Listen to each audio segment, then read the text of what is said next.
आज पाहूया अशा उपम्याची रेसिपी की ज्यांना उपमा अजिबात आवडत नाही ते देखील आवडीने खातील. हा उपमा होतो एकदम मऊसूत, मोकळा मोकळा आणि इतका फ्लेवरफुल की एकदा करून पाहिल्यावर तुम्ही पुन्हा पुन्हा कराल. इथे मी घेतला आहे 1 कप जाडा रवा. इथे मी बारीक रवा घेतला नाही. शक्य असेल तर उपम्यासाठी जाडा रवा वापरा. बारीक रव्याने उपमा नक्कीच करता येतो, पण जाड्या रव्याने उपमा जास्त मोकळा आणि मऊसूत होतो. सगळ्यात आधी आपण हा रवा कोरडा भाजून घेणार आहोत.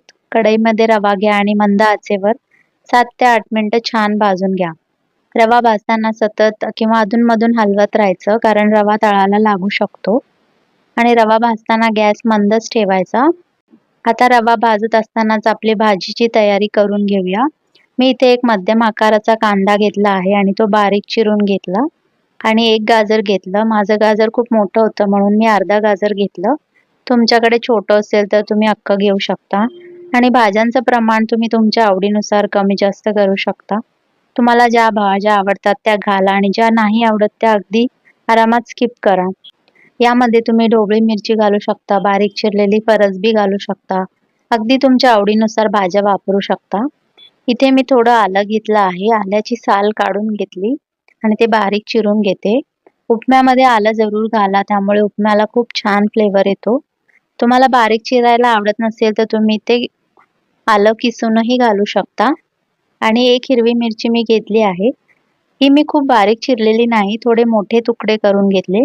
खूप बारीक केलं तर तोंडात जर मिरची आली तर ती तिखट लागू शकते, म्हणून जाडे जाडे काप मी केलेत. अधूनमधून रवा हलवत राहायचा आणि बघा रवा छान भाजला आहे. साधारण इथे 7 ते 8 मिनिटं मंद आचेवर भाजून घेतलंय. तुम्ही एकदाच अर्धा किलो किंवा 1 किलो रवा अशा पद्धतीने कोरडा भाजून घेऊन पूर्ण थंड झाल्यावर बरणीमध्ये भरून ठेवू शकता. मग सकाळच्या घाईमध्ये उपमा करायचा असेल तर तुमचा अर्धा वेळ वाचतो. आता या भाजलेल्या रव्यामध्ये मी घालते 1 चमचा तूप.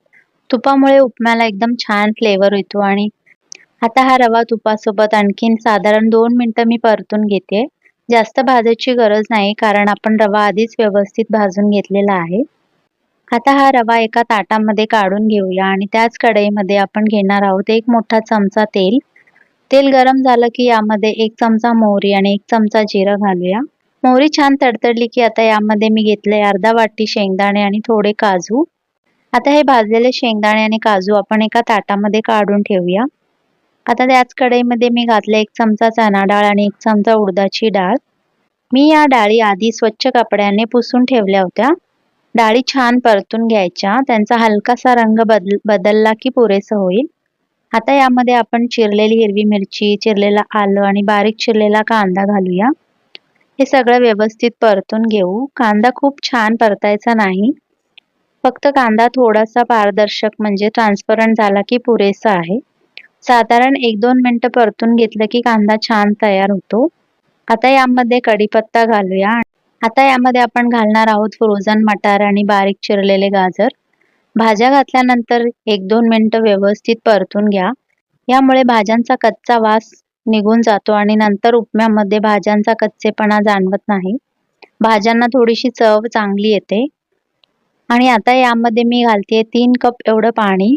म्हणजे 1 कप रव्यासाठी 3 कप पाणी. या मेजरमेंटमुळे उपमा मऊसूत आणि मोकळा होण्यास मदत होते.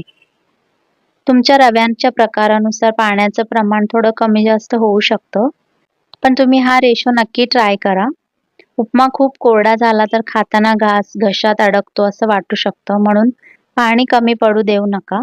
आता यामध्ये चवीपुरतं मीठ घालूया आणि मी घालते थोडीशी साखर. साखर जास्त नाही घेतली, फक्त फ्लेवर बॅलन्स करण्यासाठी थोडीशी घातली आहे. आता कढईवर झाकण ठेवूया आणि पाण्याला एक छान उकळी येऊ देऊया. पाण्याला व्यवस्थित उकळी आली की आता गॅस मंद करायचा आणि आपण भाजून ठेवलेला रवा यामध्ये घालायचा. रवा घाला आणि लगेचच सतत हलवत राहा. असं केल्यामुळे रव्याच्या गुठळ्या होणार नाहीत आणि गॅस इथे मंदच ठेवायचा. फास्ट गॅस ठेवला तर मिश्रण उडू शकतं आणि अंगावर येऊ शकतं. आता बघा सतत मिक्स करत आहोत आणि हळूहळू रवा पाणी शोषून घेतोय. उपमा हळूहळू घट्ट होत चाललेला आहे. इथे घाई करायची नाही, सतत हलवत राहायचं. रवा आणि पाणी व्यवस्थित एकजीव झाले की बघा किती छान टेक्स्चर तयार होत आहे. आता यामध्ये आपण घालूया बारीक चिरलेली कोथिंबीर आणि कढईवर झाकण ठेवायचं आणि 4 ते 5 मिनिटं मंद आचेवर वाफवून घ्यायचं. आता झाकण उघडून एकदा सगळं व्यवस्थित मिक्स करून घ्या आणि परत 1-2 मिनिटं झाकण ठेवून वाफवून घ्या. यामुळे उपम्याचा प्रत्येक रवा व्यवस्थित शिजतो आणि टेक्स्चर अजून छान होतं. आता आपला उपमा जवळ तयार आहे. शेवटी यामध्ये थोडासा लिंबाचा रस पिळूया. लिंबामुळे उपम्याला एकदम फ्रेश आणि छान चव येते. आणि आता आपण सुरुवातीला भाजून ठेवलेले काजू आणि शेंगदाणे यामध्ये घालूया. आता सगळं व्यवस्थित मिक्स करून घेऊया आणि गॅस बंद करूया. आपला गरमागरम मऊसूत आणि मोकळा उपमा तयार आहे. हा उपमा लगेचच गरमागरम सर्व करा. ज्यांना उपमा आवडत नाही त्यांनी सुद्धा हा उपमा एकदा नक्की करून बघा आणि मला कमेंटमध्ये सांगा उपमा न आवडणाऱ्यांना हा उपमा आवडला का? रेसिपी आवडली असेल तर व्हिडिओला लाईक, शेअर, सबस्क्राईब करा. अशा सोप्या आणि घरगुती चविष्ट रेसिपीसाठी माझ्यासोबत राहा. पुन्हा भेटूया एका नवीन रेसिपी सोबत. तोपर्यंत स्वस्त खा आणि मस्त राहा. Thank you.